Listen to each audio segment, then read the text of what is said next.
Boa noite a todos. Sejam bem-vindos à Casa Espírita Maria de Nazaré. Essa noite tão especial, né? Recebemos aqui mais uma vez nosso querido amigo Edgar, que vai hoje bater um papo conosco, falar sobre reflexões da doutrina espírita, tirar de nós, talvez, né, algumas das ansiedades e agonias que a gente vive através de um pensamento, uma explanação à luz do nosso Evangelho. Hoje, as nossas crianças estavam à evangelização e o Edgar me pediu para começar essa palestra dedicando a uma amiga dele. Então, eu gostaria que ele falasse em nome de todo o grupo, em todas as pessoas que têm um grande carinho por ela. Boa noite, um prazer estar aqui, obrigado pelo convite, é muito bom estar aqui. E de fato, aproveitando esse momento de união, né, e de elevadas vibrações, eu queria dedicar esta palestra e estas energias a uma amiga que desencarnou, que voltou para casa, que virou borboleta, né, agora às 15 horas, e com a qual eu convivi durante uns 35 anos em reunião mediúnica toda semana. E que me ensinou muita coisa também. Foi um privilégio conviver com ela. Então, tenho certeza que ela está bem, que ela está amparada e que muita paz chega até ela. Que assim seja. Então, vamos fazer as nossas preces também, né? Para que o nosso coração se ilumine, a gente entre numa grande harmonia com o plano espiritual que trabalha por essa casa e todas as outras, que traz luz às nossas vidas. Então, nós rogamos a Jesus, nosso Mestre, que abençoe os nossos pensamentos, nos dê condição de discernir cada palavra que seja dita hoje, para que a gente possa absorvê-las junto ao coração, junto à consciência, fazendo dessas reflexões melhores atitudes para as nossas vidas, transformando as nossas expectativas de bem em realidade, e o nosso amor frutifique através das nossas ações. Muita paz para nós. Meu amigo, o que sugere? Antes, eu esqueci de dizer o nome da minha amiga, não é? Miriam de Lima, né? Logo, possivelmente a gente se encontra. Estaremos juntos. Estaremos juntos. Eu pensei que a gente poderia conversar sobre o que perturba vocês. Será que alguém chegou hoje aqui com algum tipo de peso no coração, com alguma angústia, com algo que te tirou do eixo? E talvez, sem entrarmos em detalhes pessoais, a gente poderia conversar exatamente sobre isso, se alguém desejar, sobre algum assunto de hoje ou dessa fase da vida de alguém. Porque o Cristo e a doutrina, ela tem todos os recursos para nos consolar, para nos dar um caminho, para nos tirar do que parece ser um beco sem saída, quando a gente pensa nas nossas questões, diante da pergunta que sempre ocorre nos nossos corações, que é: o que eu faço agora? Como é que eu ajo nessa situação? O que é melhor a fazer? O que é melhor a pensar? O que eu faço com o meu sentimento? O que eu faço com esse pensamento que não sai de mim, né? Então, são questões do dia a dia da nossa vida, né? E que nós temos um tesouro chamado Evangelho, chamado doutrina, que responde a todas estas perguntas. Mas eu percebo que muitas vezes a gente não consegue traduzir em miúdos, sabe? Parece que o Evangelho fica num plano teórico e a hora que acontece alguma coisa a gente fala: e agora? Eu não sei o que eu faço. Eu não sei transplantar a ideia, a parábola, o conceito para hoje. A gente até pergunta: o que Jesus faria? E a gente muitas vezes não encontra a resposta. E a resposta existe. Não que eu tenha, não que o Diego tenha, mas a gente pode tentar descobrir juntos, não é? Com certeza. Às vezes eu penso ainda, né? A gente fala o que Jesus faria. E mesmo sabendo a resposta do que ele faria, nós temos dificuldade ainda. Sim, né? Até porque não somos prática. Jesus, né? Exatamente. Fazer do jeito dele não ia dar. Não dá. Não dá. Mas do nosso jeito dá, né? Alguém gostaria de colocar algum tema, alguma questão, sem detalhes pessoais, que gostaria que a gente discutisse, conversasse? Eu gostaria. Ok. Para a gente começar a conversar, Tá certo. Tirar a vergonha das vergonha. pessoas. Mas eu vou perguntar assim mais num contexto geral, porque esse trabalho que a gente desenvolve junto com a psicografia, nós vemos que o que mais perturba as pessoas que buscam pela uma resposta, alguma mensagem, alguma consolação, é sempre a saudade. É sempre a saudade. Então, seria uma resposta quase que unânime a todas essas mães, pais, maridos, esposas, filhos, netos, quem quer que seja. Eles responderiam: o que me perturba é a saudade. Como lidar com isso?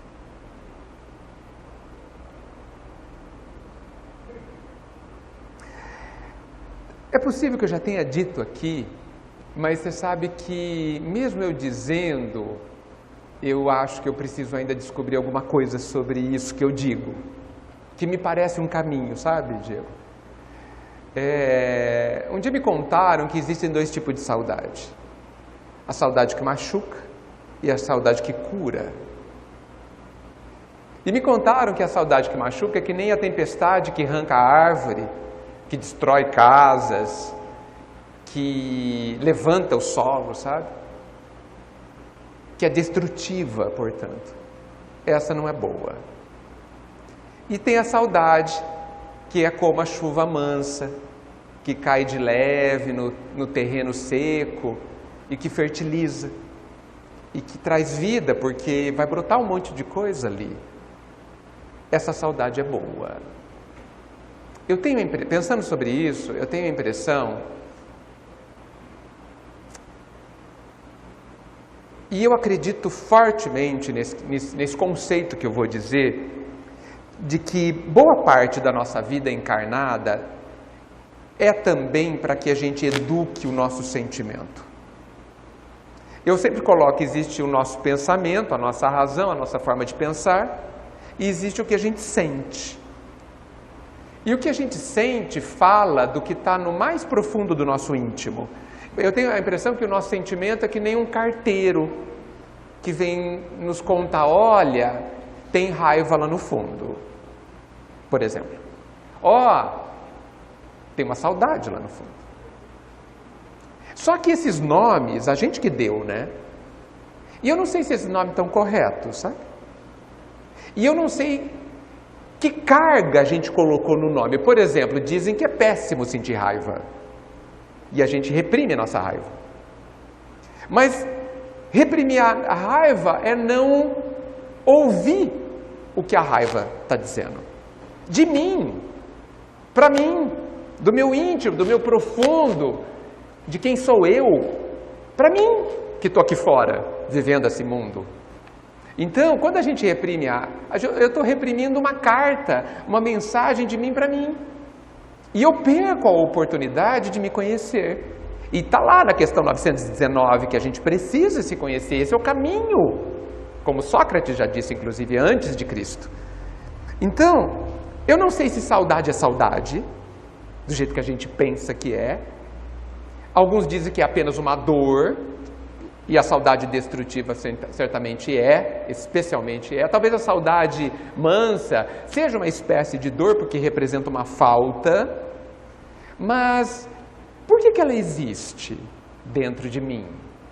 Ela tem uma função. A dor, todas as dores, elas têm uma razão de existir. Elas não estão ali à toa. Elas não servem para fazer a gente pagar alguma coisa. Rejeito completamente essa ideia. Ela serve para a gente aprender algo. Com certeza. Aí vem a primeira questão diante, como você colocou, da saudade. Mas isso serve para qualquer dor. Eu quero aprender o que ela quer me ensinar? Ou a nossa dor, e isso não sou eu que digo, é André Luiz.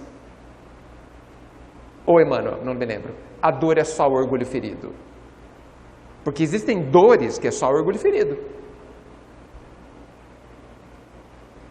E tudo bem, se for. Mas olhemos para ela, descobramos que é orgulho ferido e vamos educar esse orgulho, vamos colocar ele no lugar. Porque não tem problema nenhum ter orgulho. Porque nós temos, e ponto, final, certo? Então não tem problema ter. O problema é a gente não fazer nada sobre isso. Porque aí nós não entramos num processo educativo. Aí a gente não progride no caminho evolutivo. Então, tá bom, eu tenho saudade, tenho uma dor, estou aqui sofrendo. Excelente. O que nós vamos fazer sobre isso? O que eu, que estou sofrendo, vou fazer sobre isso? Vou colocar um caminhão de areia em cima? Não, não é bom. Porque vai estar lá. A dor, qualquer sentimento é uma energia. A energia não é bom ficar parado. É que nem a água parada, que estraga. É que nem o lixo parado, que estraga tudo. Ela é uma energia. E ela precisa de direção. Você precisa saber o que você vai fazer com ela. E nós estamos aqui para aprender ao que fazer com as coisas que estão em nós. Então eu tenho saudade? Eu tenho. Eu preciso entender. Porque assim, eu tenho certeza que a sua saudade é diferente da minha. Que a sua saudade é única, não existe outra igual. Que a minha não tem outra igual no mundo. Mas a gente dá o mesmo nome, por falta de vocabulário. Tá bom, e a minha saudade? Só eu vou conhecer. E eu vou vivê-la? Assim, deixá-la passar? Não perca essa oportunidade. E aí eu brinco, né? Chama ela para tomar um chá, para tomar um café. Fala, senta aqui, me conta. O que você está me dizendo que eu não estou entendendo? O que você quer me ensinar que até agora eu me recuso a aprender? O que você quer me ensinar de tão complexo que eu não entendo nada do que você está dizendo? Que língua é essa? Mas senta de verdade, queira de verdade escutar. Com certeza, na primeira vez que você chamar para tomar um chá ou um café, você não vai escutar. Porque é um aprendizado, né? E tem outras questões complexas que podem complicar, né, Diego? Às vezes a gente acha que amar é sofrer. Romantiza, né? Então, a gente não aceita não sofrer por alguém, porque senão vai parecer que eu não amo. Isso é uma prisão que a gente constrói e é uma prisão de portas abertas, não tem nem grades, mas que eu decido ficar lá. Porque inventei, ou acreditei, ou o mundo acredita, que não é possível amar alguém que está distante e não sofrer. Discordo profundamente. Profundamente. Isso é uma punição que a gente constrói para nós, por algum motivo. Por algum motivo. E por que aconteceu tudo isso? Porque a vida quer que a gente decida e aprenda a sair da prisão. Porque muitas vezes a gente não admite. Como que eu vou ser feliz agora? Já que eu perdi a perda mais importante da vida. Como eu não vou nunca mais sorrir? Porque não quer. Porque, aí eu vou falar uma coisa um pouco grave. Dentro da tristeza pode existir a revolta. Existem várias formas de revolta. Eu posso me revoltar e brigar com Deus, brigar com o mundo. Eu posso ser agressivo, posso dar patada em todo mundo. É uma revolta clássica. Todo mundo identifica e chama de revolta. Mas tem uma revolta que ela é sutil, que ela é oculta, que ela é disfarçada e chama-se tristeza. Às vezes, a minha tristeza é uma revolta. Sou eu dizendo para mim que não aceito, que não admito a vida me colocar nessa situação. Então, olha quanta coisa tem dentro da gente. E quanta coisa tem por dentro e por trás de uma simples saudade. Como que eu descubro tudo isso no meu caso, na minha saudade, na saudade de cada um? Me volto para mim. E sento para tomar um café. Conta para mim. Mas tem que ser honesto. Você precisa querer descobrir. Porque é possível estar bem distante de alguém querido. É possível. E ainda ser amor maior do que era antes. Passa de ser perecível para ser eterno, né? Isso. É como se a gente desse um salto, andasse um degrau para cima nesse amor e ele muda. Vou dar um exemplo bem... todo mundo conhece. A gente se apaixonou e casou com alguém. Passou alguns anos, não sente mais paixão. Você acha que parou de amar? Ou o amor mudou? Amadureceu. Nessa hora você pode separar da pessoa. De repente muita gente se separa. Não amo mais. Por quê? Porque colocou na cabeça de que amar é paixão. Amar tem aquele... não, eu só quero ficar com você o dia inteiro grudado. Isso é namoro, noivado, no comecinho do casamento e olhe lá. Depende de quanto tempo fica noivo, né? Depende de quanto tempo fica noivo. Depois você quer ver aquela pessoa 2 horas por dia só, às vezes. Entendeu? E olhe lá. Não amo mais? Não é isso. Tanto que grandes pensadores, para não me estender, como Khalil Gibran, por exemplo, ele fala que o amor é que nem as cordas de um violão. Se elas ficarem grudadas, o violão não toca. Elas precisam estar separadas no violão, no contexto, mas cada um a sua nota. Ele fala, por exemplo, que as colunas de um templo não podem estar grudadas, senão o teto cai. Precisa estar cada um no lugar, para que o templo exista. O casamento ou os relacionamentos de qualquer espécie, quando envolve amor, são templos, são violões. Cada um precisa ser o que é. Não pode estar grudado, senão não é ninguém.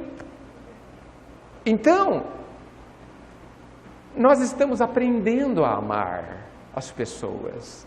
E as separações, com o desencarne ou não, com outras formas de separação, são oportunidades da gente melhorar o nosso amor. Para isso, a gente precisa se voltar para a gente. Então, a saudade, Diego, tem todas essas questões. E cada uma é uma. E o convite é, vamos mergulhar dentro da gente para ver, para amar mais, mas de forma diferente. Perfeito. Penso, ainda que a doutrina, né, ela esclarece muito, né, ela traz muita consolação através da consciência da vida eterna. No Evangelho, quando nós falamos do Cristo Consolador, Evangelho segundo o Espiritismo, ele fala que todas as agonias, dentro do entendimento da doutrina espírita, ela passa para nós ter uma causa e também uma utilidade. Sim. Uma utilidade. Utilidade. Qual que é a utilidade de cada sofrimento? De cada sofrimento. Porque, e veja, o sofrimento não existe para nos punir, como muita gente, a gente pensa, porque tem uma crença muito forte nisso. Não. O sofrimento está apontando, olha, cuida daquele lugar. Sabe, está com dor no pé? Cuida do pé. Não cuida da mão. A mão não está doendo, cuida do pé. Antes que doa mais. Tem um problema ali, vamos resolver. É isso. E aí um ponto que eu esqueci de me dizer. Quando a gente fala do desencarne, tudo que Deus criou tem um objetivo muito elevado, né? Então por que as pessoas que a gente ama vão embora de repente? Tem um porquê, tem um motivo bom para ambos, para todos os envolvidos. E não é para punir, é para que as pessoas sejam felizes. É quase uma loucura eu dizer isso. Ah, tá, então a vida me separou de alguém que eu amo para que eu seja feliz? Sim. Por quê? Porque a felicidade que a gente tinha ao estar com aquela pessoa é uma felicidade pequena. O pai fala assim, vocês estão felizes? Mas eu tenho 200 felicidades a mais para você. Eu tenho um caminhão de felicidade que vocês não estão enxergando. Então ele vem, joga a gente para cima, espera cair, tá certo? Tira o chão, muda tudo para que a gente vá atrás de uma felicidade Maior ainda. Porque a felicidade que a gente sente, gente, diante da visão do Pai, penso eu, é tão pequenininha. Ele quer nos dar, quer que a gente aprenda a viver felicidades tão maiores. Tão maiores. E aí, um ponto para reflexão. Bem, alguém desencarnou. O que significa isso? Além das questões internas. O Pai tirou a pessoa de cena. Ele não está nesse cenário, certo? Ele não tem um corpo que habilitaria essa pessoa querida a que a gente a veja, que a gente abrace, para que a gente converse o dia inteiro, para que ele faça um monte de coisa. Não. Porque não é mais para viver aqui. É para viver em outro lugar. É como se a pessoa falasse assim, ó, tem que ir para a China agora. A empresa que você trabalha mudou para a China, você vai para lá. Morrer e ir para a China é quase igual, gente. É que agora tem internet, então esse meu exemplo fica um pouco falho. Mas antes da internet, morrer é ir para a China. Morrer é quando os portugueses, ou os outros imigrantes, italianos, por exemplo, vieram para cá. Nunca mais eles iriam ver, gente, essas pessoas que vieram para cá. Morrer é igualzinho. Igualzinho. Você não vai conviver mais com a pessoa. A morte, o desencarne, é para isso. Então a gente precisa tomar muito cuidado para não viver, para não querer viver em função do desencarnado. Porque ele não está mais no palco. Ele foi para os batizadores, ou foi para a plateia. Então, a gente precisa tomar um pouco de cuidado. E eu aposto que você vê muitas pessoas vivendo em função de alguém que desencarnou. Qual é o problema? O problema é que eu tenho coisas a fazer por aqui.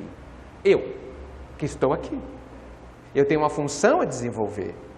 Um trabalho, um caminho a percorrer. Estou conseguindo ou estou preso a uma situação que eu não me libertei ainda?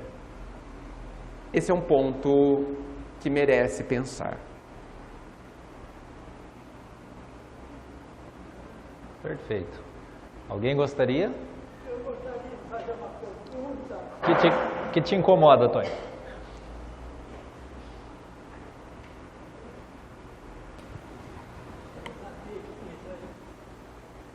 Não precisa apertar nada, não, né?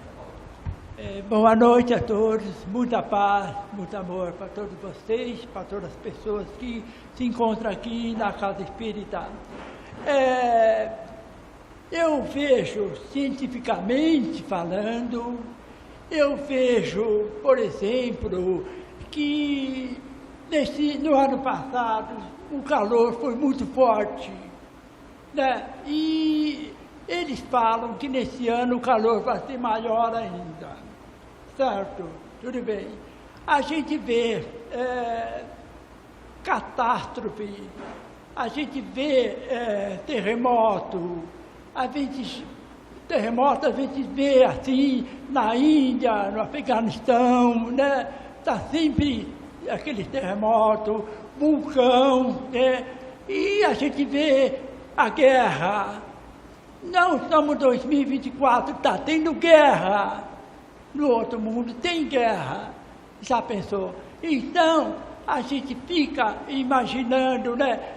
A própria, lá na Antártica, aqueles gelos estão descongelando mais, fazendo com que os animais, as espécies de animais venham acabar, e aquele negócio está refletindo, aquele negócio do Amazonas também, né? Do fogo que está também fazendo como que o ar que nós respiramos, enfim, está mudando. Você percebendo que o mundo está mudando, que a coisa está... Então, aí, nesse tipo de que eu estou falando, em guerra, e catástrofe, e morte, e enchentes, né? Morrendo gente assim, toda hora, todo momento você liga a TV, é morte, morte, morte, né? No outro país, tudo bem. Agora, minha pergunta é isso: onde se encaixa o espiritismo nessa parte. Deu para entender a pergunta? Sim, penso que sim. Há um capítulo só sobre flagelos no Livro dos Sim. Espíritos. Eu penso que no vocabulário do Pai não existe a palavra tragédia, nem catástrofe. São eventos.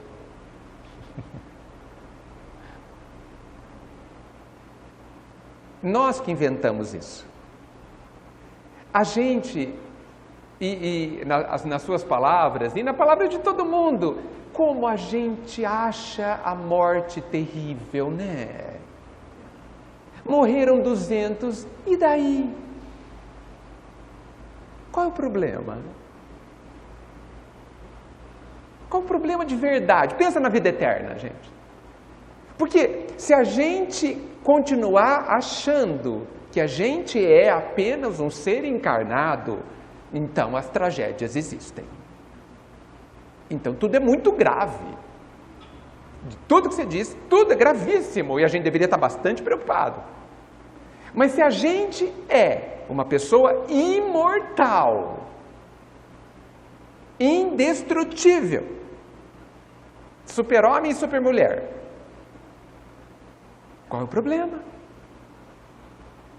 E se o mundo pegar fogo? Ok, há muitas moradas na casa do Pai. Certamente Ele vai arranjar um ótimo lugar para a gente continuar a ganhar experiência. E eu não disse, percebam, Ele não vai arrumar um lugar para a gente continuar a viver, porque a gente vai viver sempre. A minha amiga acabou de desencarnar, ela está viva e ela continua a viver. O dia dela amanhã vai amanhecer como o meu, em outro lugar, sem o corpo, sem a roupa, só isso. Está lá no nosso lar. O nosso lar é um livro curioso, viu? Aparentemente ele é o mais bobinho. Aparentemente é mais bobinho. Mais inocente, né? É, o André Luiz está ali, meio estranho, não entendeu nem quem ele é, né? Parece que o objetivo do livro é contar sobre a cidade, o nosso lar. Não. A introdução de Emmanuel já é um livro para tudo. E ele diz que, Emmanuel diz que a grande descoberta de André Luiz ao desencarnar é que ele se viu diante de si. Essa é a grande novidade, inclusive. Tudo que você disse sempre existiu. Nunca antes na história da humanidade nós tivemos tão poucas guerras. É que hoje tem a internet. E todo mundo fica sabendo. Mas antes tinha guerra em todos os países o tempo inteiro. Terremotos, sempre teve. Vulcões, sempre teve. Meteoros caindo, faz tempo que não tem, inclusive, mas sempre teve. Doença, gente, teve a peste, que matou 16 milhões de pessoas, não faz 3 séculos. 16 milhões de pessoas. A Covid não matou nem metade disso. E por que a gente se choca? Porque a gente não pensa em termos de eternidade. A gente fala assim, nossa, fulano perdeu a vida. Não perdeu, gente. Olha, não aproveitou a oportunidade, foi lá e se drogou a vida inteira. É possível que a encarnação dessa pessoa que se drogou a vida inteira foi extremamente melhor que a anterior. É possível, gente. Na anterior ele se drogava e matou 10. Dessa vez ele só se drogou. Olha que ótimo. Só que a gente olhando, um recorte, uma janelinha pequenininha na vida gigante, a gente acha que foi terrível. Ó homens de pouca fé, que somos nós todos, que ainda nos abalamos com as notícias da TV, esquecendo-se que o Pai não deixa nenhuma folha cair antes da sua vontade. Que o Pai cuida tanto de nós, de uma forma incompreensível, que Ele sabe quantos cabelos cada um tem. Alguns é mais fácil saber, como é o meu caso. Né? Ele sabe, olha só o que ele sabe. Ele sabe quantas células tem o meu corpo. Ele sabe tudo de mim. E Ele cuida de mim. De todos nós. Por que a gente tem tanto medo diante de tudo que o Espiritismo nos mostra? E aí entra o Espiritismo. O Espiritismo é um tirador de medos. Ele é o consolador, ele é aquele que nos acalma. Que pode estar pegando fogo. E está tudo bem. O que de mais grave pode nos acontecer, Diego? O corpo morrer? Só isso. A hora que eu desencarnar vai ter filas de corpo para eu escolher. A gente precisa ficar mais em paz, gente. A sua pergunta não é a única que me fizeram já nesse tipo de... Muita gente tem medo do futuro. O futuro vai ser ótimo, gente. Ótimo. Não tenham dúvidas disso. Dependendo das escolhas, muitas pessoas passam a ter medo da eternidade, né? E não do futuro em si. E veja, mesmo que eu tenha aprontado muito, vai ter um período meio complicado. Mas depois vai ser melhor ainda. Passa. Quando eu aprender, porque tudo vai passar. A única coisa que não passará é o amor que a gente aprender a criar dentro de nós. Isso não passará, jamais. Uma frase do livro do Kleber ainda, vai bem de encontro isso, porque a gente às vezes taxa a morte como algo negativo, algo ruim, fomos culturalmente ensinados a isso. Sim. E ele fala, se o desencarne fosse algo ruim, Deus teria feito uma outra forma de nós voltarmos a casa. Claro. Porque se Deus é bom e puro amor, qual seria a lógica, né, de ter algo ruim cravado e sentenciado na vida de todos nós? Não faz sentido. Não faz sentido, ele não é uma condenação, apesar de ser obrigatória. Mas é obrigatório almoçar todo dia. É renovador, né? Que bom que tem a morte, gente. A gente não ia aguentar viver 150 anos por aqui. Num corpo? Observem, para eu passar a palavra. Eu tenho certeza que vocês não conhecem nenhuma criança amarga. Vocês conhecem crianças tristes, mas amargas não conhecem. Alguém conhece uma criança amarga? Mas vocês conhecem adultos amargos, né?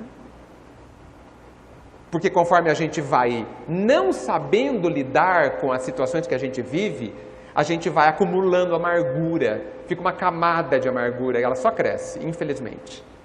E aí você tem 70 anos, exemplo, 50, qualquer idade mais adulta, e você é uma pessoa amarga. E sabe qual é o problema de ser amargo? Não tem doce bom, porque a sua boca está amarga.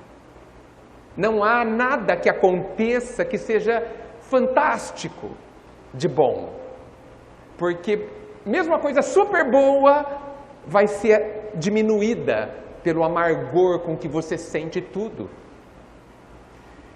Nós precisamos da morte para zerar essa conta.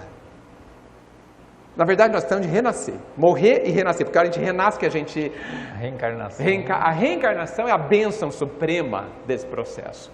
Porque o amargurado continua amargurado no plano espiritual. Ele precisa renascer. Então, a ciência quer que a gente viva 150 anos. Deus me livre. Deus me livre. Não quero. Porque eu sei que eu possivelmente não vá dar conta. Porque eu ainda estou aprendendo a lidar com as vivências. E eu tenho certeza que de muitas delas fica um resíduo, um lixo que eu guardo. E sofro a amargura de manter esses resíduos dentro de mim. Então a gente precisa zerar a conta. Recomeçar do zero, reencarnando. Eu troco a minha de 150 por 3,50. Fácil. Tranquilo, estou com você. Pois não. Acho que o microfone está aí? Senão o pessoal de longe não ouve.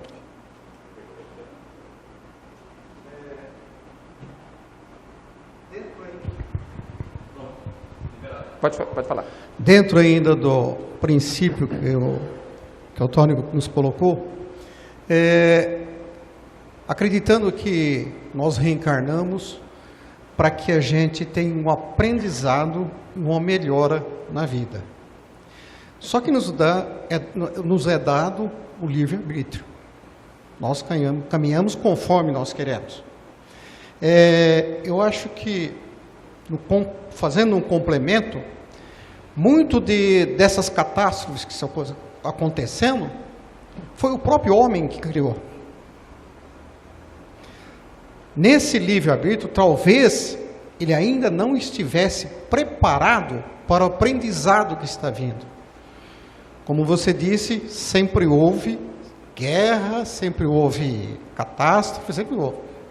Agora, aquele que aqui vem, aquele que aqui se coloca no aprendizado e segue os princípios divinos que foram escolhidos por ele, no seu livre-arbítrio, mas dentro das leis de Deus, eu acho que poderia tranquilamente viver 150 anos, porque aí mais tempo ele vai estar tendo de estar se estudando e eliminando o seu lixo.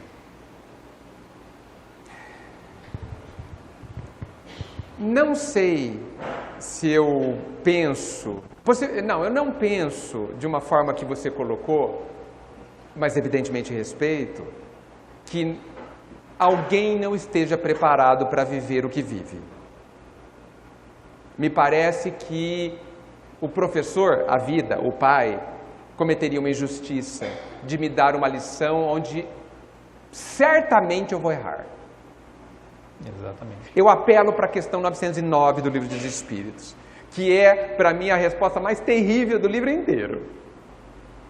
Eu até falo, eu brinco, quem escreveu aquilo não viveu aqui, não encarnou. Não é possível. Kardec pergunta, o grande perguntador, se é possível, com os nossos próprios recursos internos, vencer todas as nossas más inclinações. E a resposta terrível, eu não vou conseguir dizer igualzinho, eu peço para que vocês leiam e estudem, o resto da vida, inclusive. Ele diz assim, sim. Olha a categoria. É possível que com os meus recursos eu resolva todas as minhas dificuldades? Sim, é a resposta. Vírgula. Inclusive, e aí a parte terrível, com esforços bem insignificantes. Essa parte me arrepia. Falei, não é possível, é tão insignificante assim. E ele fala assim, o que vocês não têm é a vontade. Ele lamenta, quão poucos de vós se esforçam. Então veja, eu penso, pensando bastante, refletindo bastante sobre essa mensagem, que foi muito impactante para mim, eu falo, puxa, existem pessoas que há 60 anos lêem o Evangelho. Eu há 40 anos leio o Evangelho. Eu sei o Evangelho? Não. Eu não sei. Eu tomei ciência da lei, mas eu não a cumpro. Mas eu não cumpro porque eu sou um safado? Eu não cumpro porque eu não quero? A pessoa que não sabe dirigir e lê o manual do carro, consegue sair dirigindo? Mas ela lê o manual do carro. E se ela ficar 30 anos lendo o manual do carro, ela sai dirigindo? Também não. Então não é só uma questão de vontade. Existe uma outra variável, outro aspecto que a gente não pode esquecer e que é muito útil para que a gente se perdoe por não conseguir, que é o tempo. Então, eu não sei perdoar. Está lá no Evangelho, eu já li 30 anos. Por que eu não sei perdoar ainda? Porque eu não vivi isso. Então eu preciso ser submetido a milhares de experiências sobre o perdão para que eu aprenda como é que eu faço. Que botão dentro de mim eu aperto? Que músculo dentro da minha alma eu tenho que mexer? Que forma de ver eu tenho que aprender a ter? Que sentimentos novos eu tenho que criar dentro de mim para que eu saiba perdoar? Oi? Muitas vezes tomando chá comigo. E de fato, de verdade, tendo vontade de aprender. Porque talvez evoluir seja que nem andar de bicicleta. A criança recebe a bicicleta de Natal, toda feliz, que era o sonho dela. Ela sobe na bicicleta, ela não sabe andar. Mas ela sobe, sem medo. E o que acontece? Ela cai, rala o joelho. Ela fica chorando muito tempo, gente. Ela limpa assim, sobe a bicicleta de novo, cai no outro minuto. Cai 10 vezes e nunca mais cai. E o que aconteceu? A bicicleta não era uma tragédia.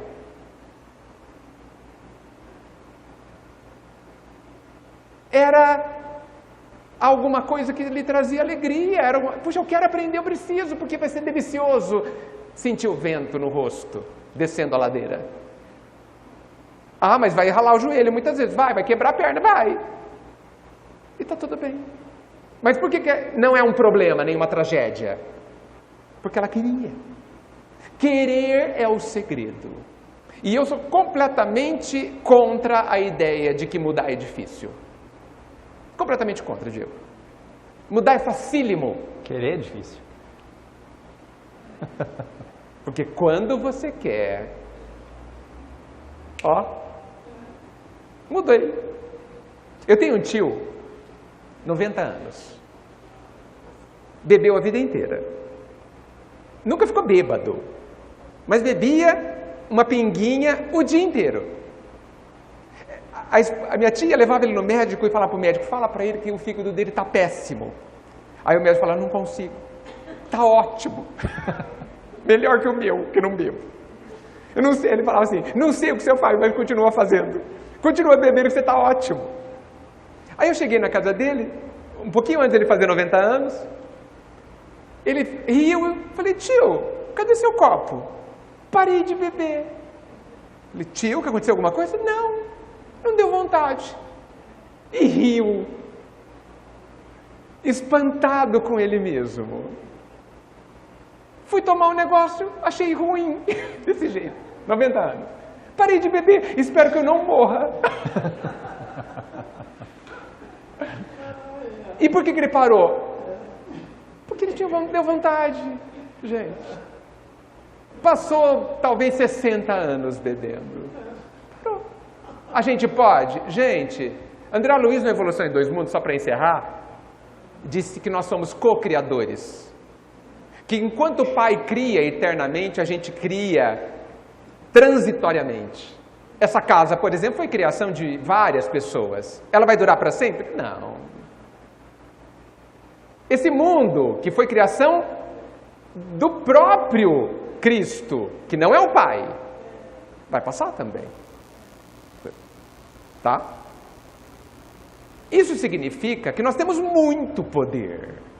E às vezes eu chego à conclusão, não confirmada por ninguém ainda, que existe a grande força do universo chamada vontade divina.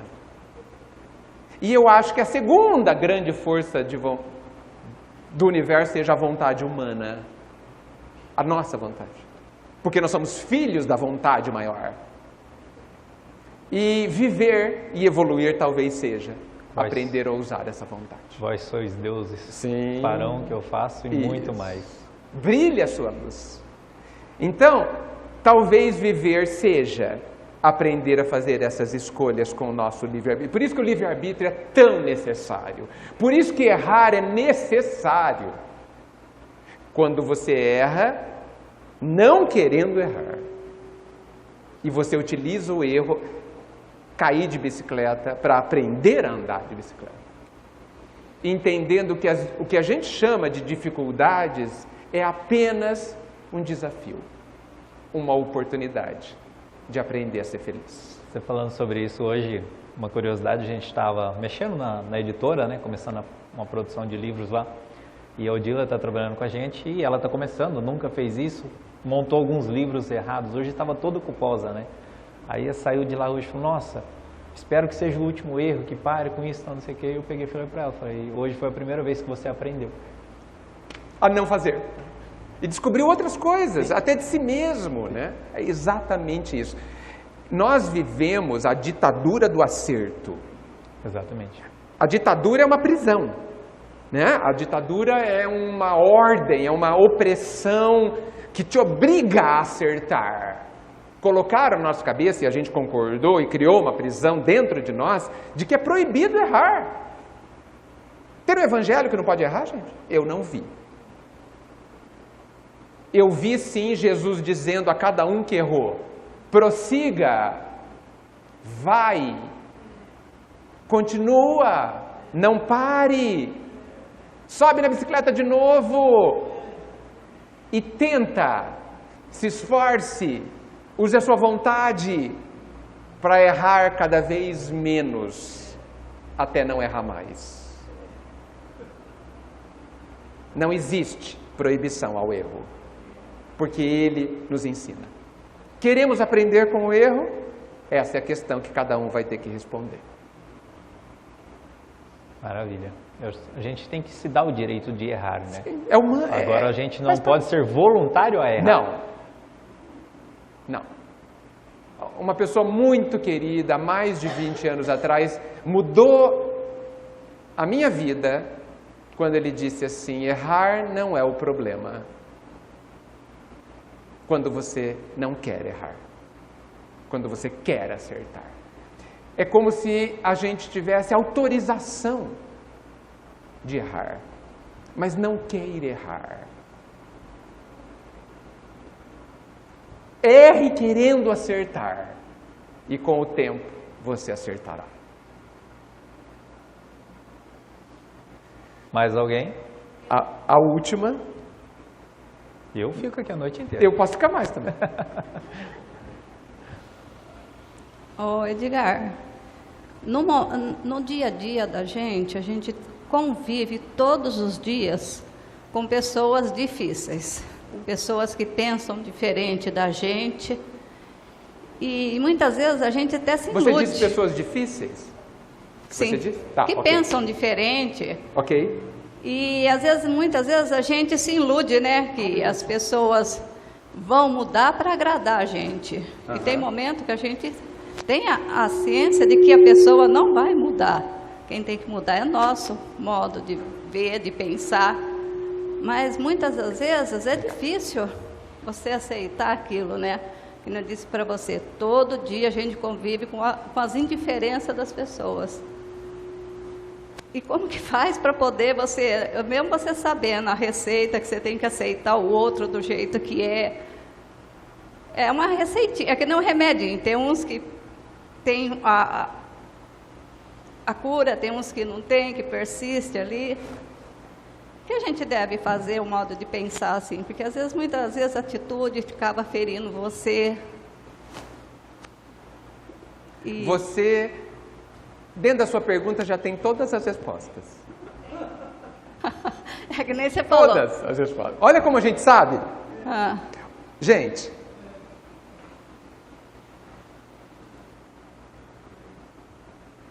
as pessoas são difíceis. É que você falou, tem pessoas difíceis. Não tem pessoas difíceis. Eu que sou difícil de aceitar a pessoa como ela é. Tem pessoa chata? Não tem pessoa chata. Ela é chata para mim. Eu que vejo a chatice dela. Talvez seja o único eu que vejo. A gente fala de um jeito errado. E essa fala nos induz ao erro. A gente fala assim, a pessoa me ofendeu. Não é verdade. Ninguém nos ofende. Ninguém tem esse poder. No futuro, no vestibular, se cair essa frase, vai dar erro. Porque a frase correta é, eu me ofendi com você. Essa é a frase correta. A ofensa não aconteceu fora de mim. A pessoa gritou, me xingou. Esse é o problema dela. Isso aconteceu. Mas eu me ofendi? Não sei. Você que vai saber. Jesus não foi ofendido com nada. Nós picamos ele e ele está ótimo. Ele não ficou nem um pouco ofendido. Ele não ficou nem um pouco nem chateado, nem magoado. Ele lamentou por nós, pedindo ao Pai que nos perdoasse, porque nós não sabíamos o que estávamos fazendo. Então, eu acho que a gente precisa investir nossa vida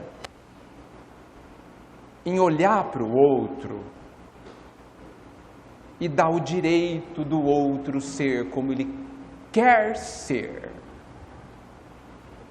Nós costumamos ter medo de obsessores, né?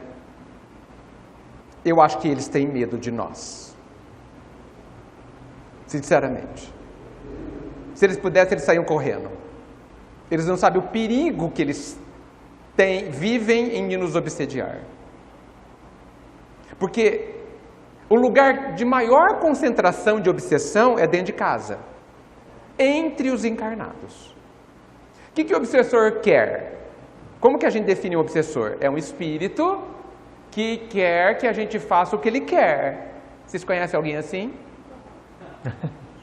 Não? Lá dentro de casa não tem ninguém. Lava o prato. Pendura a toalha. Está muito salgado. Tudo obsessor. Nós. Obsessores um dos outros. Vocês perceberam como a gente se preocupa com a vida do outro? Às vezes a pessoa está sentada, ela fala, senta direito. E eu estou falando de adulto, não estou falando de criança, é outra história. Criança precisa ser educada.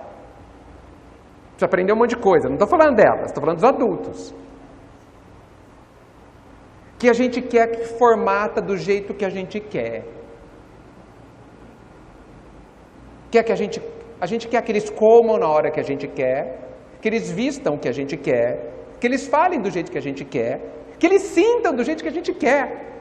A gente é terrível.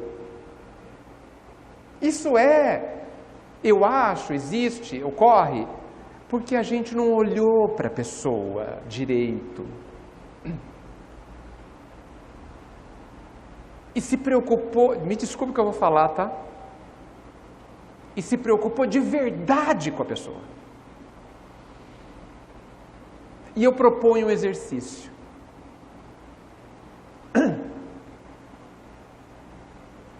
Numa hora qualquer lá na sua casa, quando a outra pessoa ou as outras pessoas que vivem com você estiver lá no quarto, ou na cozinha, ou em qualquer lugar na sala assistindo TV, observe essa pessoa sem que você seja notada. Não deixe a pessoa te ver. Abre a porta devagar. A pessoa está assistindo TV ou lavando a louça. Abre a porta devagar, ou aparece na beiradinha assim e fica olhando para a pessoa. Não deixa ela te ver. Olha para o rosto dela. Observa o jeito que ela lava a louça, ou vê TV, ou se esparrama no sofá, ou dorme. Observar uma pessoa dormir é tudo de bom. E se pergunta, o que será que essa pessoa sofre? Tenta descobrir nessa observação rápida quais são os sonhos dessa pessoa. Como ela seria se fosse feliz? O que será que essa pessoa quer de verdade? Essas perguntas são de quem de verdade se preocupa com a outra pessoa. De verdade. Porque essa historinha que a gente fala, não, mas eu falo para a pessoa fazer isso, fazer aquilo, porque eu gosto dela. Vamos melhorar o jeito de gostar? Vocês estão vendo Deus no meio da nossa vida se intrometendo nela o dia inteiro, gente? Não, né? A gente gosta que ela nos agrade, na verdade, né? Exato. Deus não está no meio daqui falando assim, pelo amor de Deus, não leram o Evangelho? Deus não aparece aqui no centro, vocês são espírita ou não são? Como vocês agem desse jeito? Ele não está falando isso.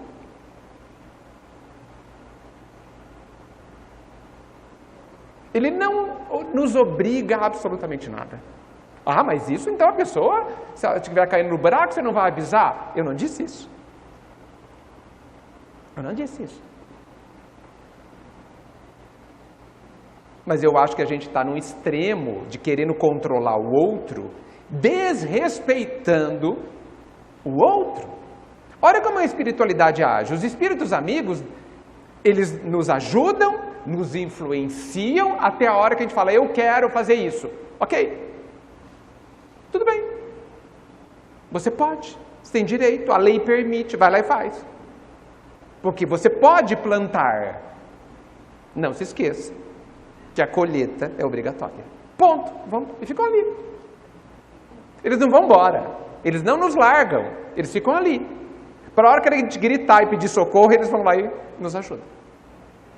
Os espíritos não iluminados, esses nos desrespeitam. Porque eles martelam, tal, eles interferem profundamente. Mas sabemos nós, pelo próprio livro dos Espíritos, que a gente permite. Da mesma forma que a gente permite que as pessoas encarnadas interfiram na nossa vida. É impressionante. A gente encontra alguém no mercado e a pessoa faz algumas perguntas indiscretas. Nossa, você não teve filho ainda? Que pergunta, gente? Fala sério. Que pergunta é essa? É uma pergunta de quem se preocupa e gosta dessa pessoa? Não, né? Por que faz? Ai, não. Por que faz? Nossa, você está meio gorda, né? Que comentário, gente? Você está emagrecendo, está doente? Que pergunta! Que pergunta! Então, assim, e eu acho que nós precisamos aprender a colocar os limites e não responder a algumas perguntas. Fingir que não ouviu. Não entendi a sua pergunta. Pega o massa tomate, você viu como está caro? Essa é a resposta. Já sinalizando que, daqui para cá não é para passar. Da mesma forma como a gente faz com os espíritos. Chega, daqui para cá não. E você é soberano, porque você é o senhor da sua e a senhora da sua vida. Então, voltando, continuando e finalizando a sua pergunta, a gente precisa deixar as pessoas viverem como elas querem. Ah, mas eu vou sofrer se a pessoa sofrer. Vai.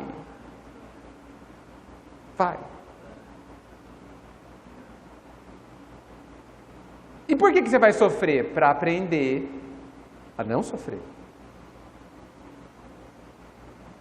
Para aprender a amar a pessoa imperfeita como ela é. Porque amar os perfeitos, gente, isso é fácil, né? Ama uma pessoa chata. Amar uma pessoa legal é fácil, gente. Não precisa de esforço nenhum. Nem precisa ser evoluído.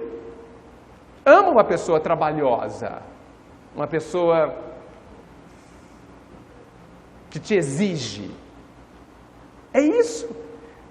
A gente vive pedindo para Deus paciência, Ele não vai dar. Ele vai dar uma pessoa chata para viver dentro da sua casa. Para quê? Para que você descubra dentro de você aonde está a paciência e desenvolva essa paciência. Então, cuidado que vocês perdem. Só agradece. Agradece. Agradece que é melhor. Pedir paciência, vai ter a pessoa chata. Muita. Não pede nada. Não pede, não. Então, como que a gente convive com as pessoas difíceis? Compreendendo-as. Compreender não é concordar com elas. Porque elas podem estar erradas. E elas podem estar erradas. Elas têm o direito. O ladrão tem o direito de roubar, tanto que rouba. Mas ele não tem direito de não viver as consequências do seu roubo. Então, estejamos do lado das pessoas que estão conosco, compreendendo que é muito difícil querer mudar, que é muito difícil aprender a andar de bicicleta.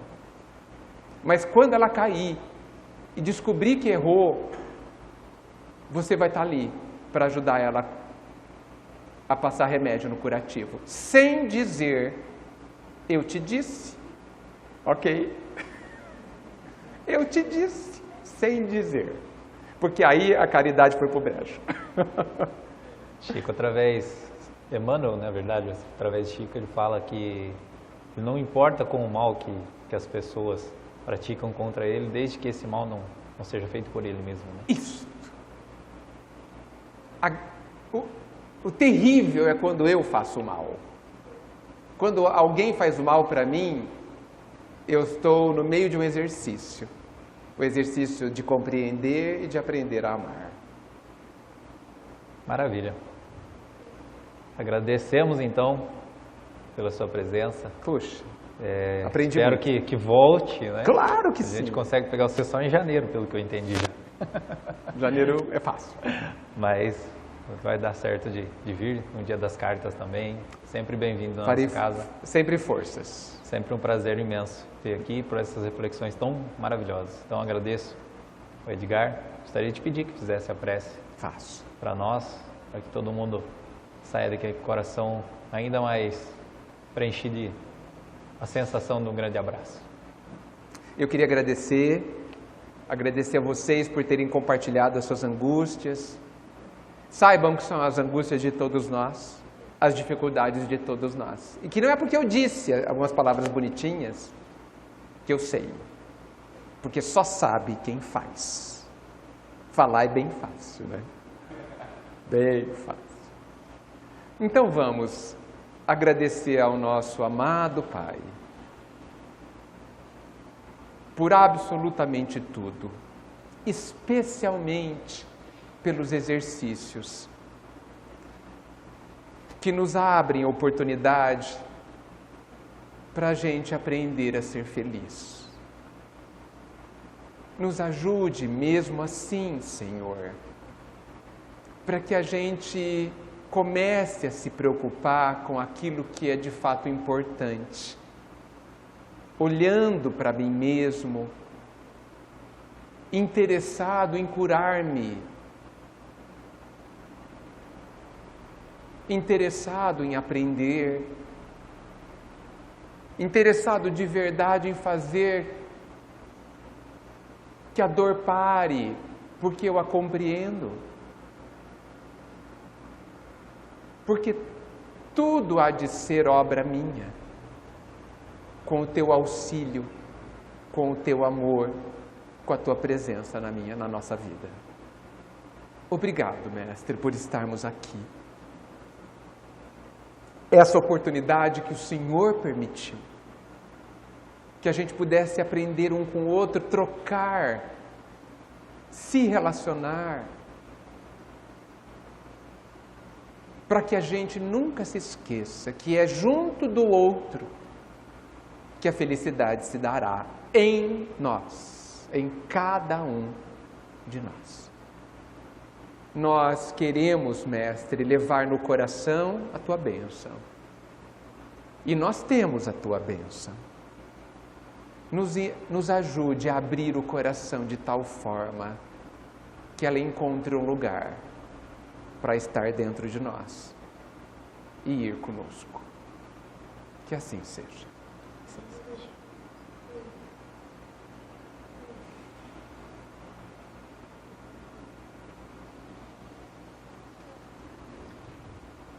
Muito obrigado. Eu que agradeço. Muito. Obrigado por essa parceria. Ó. Magnetismo.